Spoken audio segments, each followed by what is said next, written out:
Pipin nga natin to. Iiwan to ng pinsan ko, kasi ko yun, oh. May pipick up daw, kaso hindi ko alam kung sinong pipick up nito. Hindi sila yung payat, hindi sila tawag dito yung magaan, magaganda katawan, medyo condition pa dahil nga makikinis din. Ang pasyal nila dito, kung di pahapon na o kasi may umaga pa lang, marami ng tao. Ganun talaga. Sana huwag kayong magagalit. Minsan kasi may parang nagtatampo. Wala na sila maabutan. Ganun talaga. Pipin nga natin to. Iiwan to ng pinsan ko, kasi ko yun, oh. May pipick up daw, kaso hindi ko alam kung sinong pipick up nito. Kaso hindi ko pa nakita. Kanino kaya ito? Ano kaya yung laman nito? At kanino kaya mapupunta? Maganda! Ganda niya, makasi ko. Para siyang pula na maroon na parang borga. Mga bata pa. Ganda ng kulay, makasi ko. Hindi ko lang kung ano kang kulay ito. Bali, ito galing sa pinsan ko. Parang young bird pa. Laki na ng ilong. Medyo nakabukas pa. Hindi natin nasarap. Baka mamaya mapakawalan pa natin. Baka maganda yung isa. Pero ito maganda na Kasi hindi ko lang alam kung sinong pipick up na ito. Dahil sabi ng pinsan natin, makasi ko may pipick up daw nito mamaya, kaya iniwan niya. Lagay nga natin ulit. Tignan natin yung isa. Silipin lang natin habang hindi pa pinipick up. Gusto ko lang, na-curious lang tayo kung ano itsura ng nasa loob ng box na to. Oo, ganda pala ng kulay. Tingin ko mahilig sa borga ang kukuha na ito. Ganda ng kulay, oh. Dahil si pinsan ko, sobrang daming borga. Ayun, oh. Pwede nyo i-search, Louis Muldong. Ayun, ang ganda ng mga ibon niya. Of color na. Homer pa. Pero mukhang bata. Ganda. Sino kaya mong pipick up nito? Sino kaya ang makakakuha nitong dalawang ibon na to? Dalawa na yung laman niya, makasing ko Ayun, oh. Kaso walang pangalan. Paano natin malalaman kung sinong pipick up nito? Basta mamaya daw, pipick upin na nila. Kanino kaya? Speaking of borga, meron tayo isang tropa na mahilig sa mga homer-homer, borga-borga, sargo-sargo. Ngayon, nagdala siya ng mga ibon na pwede natin silipin. Kaya another day, another bird na naman ang masisilip natin, mga singko. Puro homer naman ito. Parang excited na ako, mga singko, dahil nga medyo gwapo rin tinitignan ng mga homer lalo na kapag medyo malaki ilong. Meron kayong malaking ilong? Kahit na medyo semi-racing lang, pwede na, basta malaki ilong. Goods na. Gustong-gusto ng mga tropa pips natin yan. Kaya, ano pang hinihintay natin? Silipin na natin yung dinala ng tropa na mahilig sa homer. Borga, homer la. Eto sila. Sika, dito ko na sila nilagay dahil nga baka biglang umulan nakaready na tayo ng pang tibabal nila, pero mainit naman kaya gagawin natin. Ang gaganda, Chinko. Ito yung dala ng tropa pips natin na mahilig sa borga, kaso kailangan na natin mailipat dahil tingnan nyo to, parang birubugbog na. Labas natin, mga Chinko. Yun naman pala. Bali, ito ang mahilig mag-alaga ng mga borga. Medyo dinala niya sa atin, pero hindi sila ganong kalakihan. Saktong-saktong parang racing lang. Tingnan nyo naman, mga Chinko. Buhaghag ang mga ilong. Marami naghahanap dito sa mga ganitong itsura, mga borga-borga, homer-homer. Ang lalaki ng ilong nila, tsaka parang ang lalaki ng size. Tingnan nyo, mga Chinko, napakaganda, may nagtatago doon. Pero tingnan nyo, laki rin ng ilong. Saan na ba? Ayun, yung checker do. Lumabas din. Bali, ito, parang puro lalaki na may halong iilan na hen siguro. Isa? Parang isa lang Ito, parang binugbog na, mga Chinko, parang may persa dito. Ayun, parang nagiging Wolverine na siya. Pero maganda dyan, puro borga. Ang problema nga lang dyan, dahil pag nilabas natin to, dahil mahilig sa mga borga yung mga kalapatids natin dito, minsan na talagang nakukuha lahat. Ngayon, yung mga pumapasyal sa atin, sabi, wala na silang naaabutan, bilis-bilisan nyo. Pag nakakita na kayo ng ganitong itsura, bilis-bilisan nyo, mga Chinko, dahil nga, pabilisan dito. Hindi patropahan. Kailangan, pag nakita nyo yung type nyo, pwede kayong pumasyal agad. Tingnan nyo naman, ang gaganda.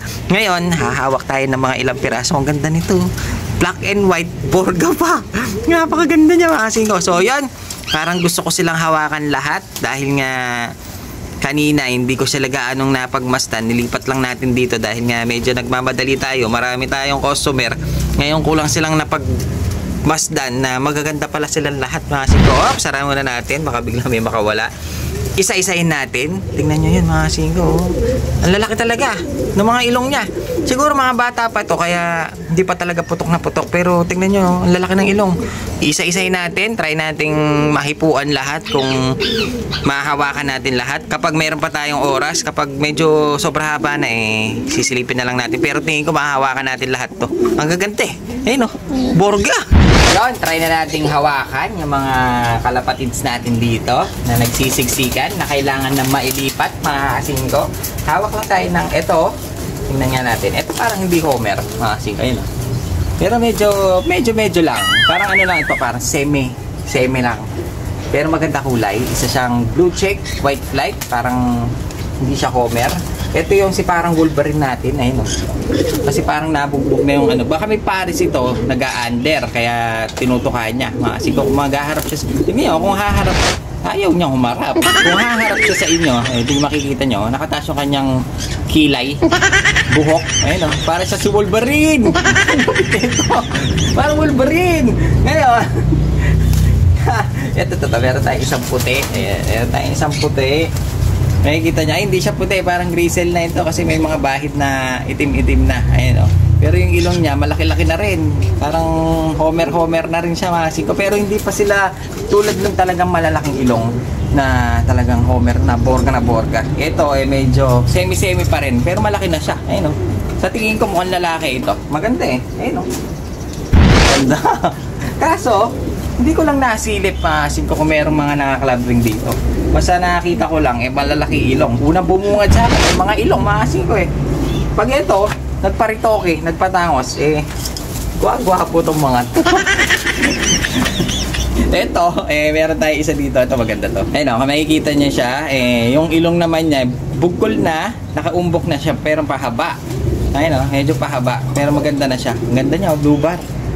Classic color, na may mga leg band din naman. Ayun o, pero Homer na to. Ang ganda o. Classic color na Homer. Ito, meron pa tayo isa dito, blue bar. Ay, blue check, mahasing ko. Isang blue check na white flight. Medyo malaki din ilong. Ayun o, parang malalaki lahat ng ilong nila. Mahasing ko, pero ito, tingin ko parang babae. Ito, medyo malaki lang siya. Sa bagay, lahat naman sila malalaki. Sobrang init ngayon. Nagpapaus tayo. Pero ito sa tingin ko babae ito. Malaki lang siya, mahasing ko. Pero tingnan niyo yung itsura nyo. Maamo siya, baka babae ito. Maganda to kung babae, malaki ilong, maasin ko. Ngayon, hanap tayo dito na medyo mas malaki ilong. Magaganda size nila, malalaki. Kaso, meron talaga ako nakita parang medyo mas malalaki pa. Ito, blue bar na naman, maasin ko. Isang blue bar na naman, kaso mas borga ito. Ayun o. Kasi yung kanya umumbok na, kumulubot pa. Ayun o. Parang cauliflower na. Blue bar na naman, isang classic color. Na may white flight sa kabila. Kasi dito wala sa kabila. Pero maganda, mukhang kak ito. Pero gwapo. Meron pa tayo dito, Graysel. Baka tingin ko magkapares itong parehas Graysel na to. Ayun parehas sila maganda. Pero ito lalaki. Baka ito ang pair niya. Pagtatabihin natin, magkakulay sila. Kasi ko laki rin ng ilong. Tsaka ang ganda ng size. Ang lalaki ng ibon ni Tropa Pips natin Ito yung mga mahihilig talaga. Minsan kasi meron tayong mga tropa na mahilig sa off-color. Na hindi naman borga. Meron tayong mga tropa na mahilig mag-alaga ng mga blue bar, checker, ayaw sa off-color. Meron naman tayong mahilig sa Homer. May marami tayong mga tropang ganyan, mga singko. Meron na tayong tropang mahilig din sa Pisces. Kaya lahat ng mga tropa pips natin kanya-kanyang hilig. Ako naman, lahat. Off-color, Homer, regular na kulay, Pisces, lahat yan. Basta may pambili lang. Pag wala pambili, talaga hanggang tingin ka lang sa internet. Ito naman isang Graysel na parang Homer na rin siya. Malaki na rin ang ilong nito pero hindi pa gaanong putok. Pero maganda kulay. Try nating pagparisin yung parehas Graysel. Ngayon, hanap pa tayo dito. Marami dito mga siko puro Homer sila Hawakan natin itong isa dun sa dulo. Maganda itong sa dulo. Malaki rin ang ilong. Blue bar din siya. Ayun laki rin ang ilong niya mga siko. Malalaki lahat Ngayon, hawakan na natin tong pinaka nag-iisang kulay. Ayun nag-iisang kulay lang niya na napakagandang tinitignan. Ang ilong niya pula. Malaking pula. Kasi ang ulo niya itim. Kakaiba. Ayun Batman na ang tawag nila dito. Pero ang talagang tawag nila dito, mga siko, yung talagang tawag lang, Black Pied. Hindi siya Batman. Pero sa atin kasi, nakasanayan na natin ang pagganito. Batman, mga siko, talagang Batman na ang naging bansag niya. Kaya dito, para hindi na maligaw, pag sinabi natin Black Pied, hindi naman nila alam. Batman na rin. Nakiki-Batman na rin tayo. Batman! Ayun o, ganda ng itsura niya. Laki ng ilong, solid red. Ang kanyang ilong, mamula-mula. Ang kanyang ilong, mga siko, pinkish. Talagang mistisuhin ang kalapating ito. Kasi tignan nyo, pati talukap, pula. Pati talukap niya, pati ilong, pati tuka, mamula-mula. Mga siko, kaya napakaganda niyang tinitingnan. Tingin ko, lalaki ito. Yan, karamihan lalaki. Meron dito, nabugbog pa, ayun o. So, kasi hindi ka masyado nagtatatabi dyan. Kung nabugbog ng mga kasamahan niya. Dahil ang lalaki nila eh. Ayun o. Kasi dito, makapal yung talukap niya. Pagdating dito, sumobrang kapal. Para tingin ko, nalalapirot ng mga malalaki natin. Kaya maganda dito, mahiwalay. Hindi ko lang alam kung babae lalaki. Pero, so yan. Bali, nakita na natin. Makikita nyo. Ang lalaki ng ilong nila. Ang sarap pinagmamasdan. Tsaka maganda yung katawan niya. Hindi sila yung payat. Hindi sila, tawag ito, yung magaan. Magaganda katawan. Medyo condition pa. Dahil nga, makikinis din. Ayun o. Makikita nyo. So, ayan. Gagawin natin. Paano kaya natin pagpaparisin? Kasi parang nakikita ko halos karamihan lalaki. Hindi sila paris-paris na babae lalaki. Merong hen siguro. Ito lang isa. Tapos yung isang nakita ko lang, parang 2 piraso ang babae. Pero ganun pa man gagawin natin, ilalabas pa rin natin sila. Kahit na pagsamahin na natin yung parehas lalaki para makulong lang natin doon sa pwesto. Para makita na ng mga kalapatids natin. So yon sa mga gustong pumasyal. Kasi minsan may pumapasyal dito, mga 5. Wala na naaabutan. Kasi ang pasyal nila dito, kung di pa hapon na, kasi minsan umaga pa lang, marami ng tao. Marami nang pumapasyal sa atin. Gusto nila tayo makita. Gusto nila makita yung mga bagong bagsak natin. Kaya yung ibang tinatanghali na hapon, talagang wala na naaabutan. Sa bagay, sa susunod, meron pa naman mga bagong dumadating sa atin. Marami naman tayong tropa pips na nag-aalaga na gusto magbagsak sa atin. Meron pa rin kayo maaabutan. Yun nga lang, syempre, hindi ko naman hawak yung oras nyo. Tsaka hindi ko rin naman hawak yung mga ibon na pag nakukuha na, ganun talaga. Sana huwag kayong magagalit. Minsan kasi may parang nagtatampo. Wala na sila maabutan. Ganun talaga. Meron talaga siguro mabibilis. Meron na dito mga siko, Pampanga pa. Napakaaga. Nauna pa sa akin magbukas. Nandyan na. Ganun siguro. Talagang gusto niya iibon. Nakukuha niya. Kaya gagawin natin.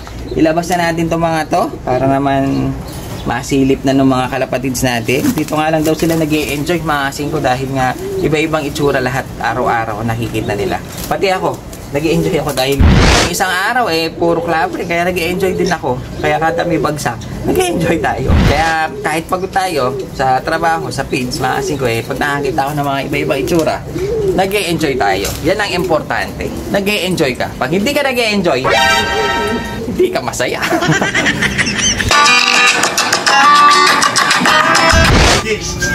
Oh, andito ka na naman, JP. Ibon siya din po dito. Anong ibon? Yung... Wala ka namang ibon sa akin. Bigay ni pinsan mo. Sa'yo yan. Ikaw yung kadil niya. Yeah. Ito pala. Itong ibon na ito. Ikaw pala kukuha na Yeah. 700. Yung 700, 500 lang yan. Ay, 500 lang ba?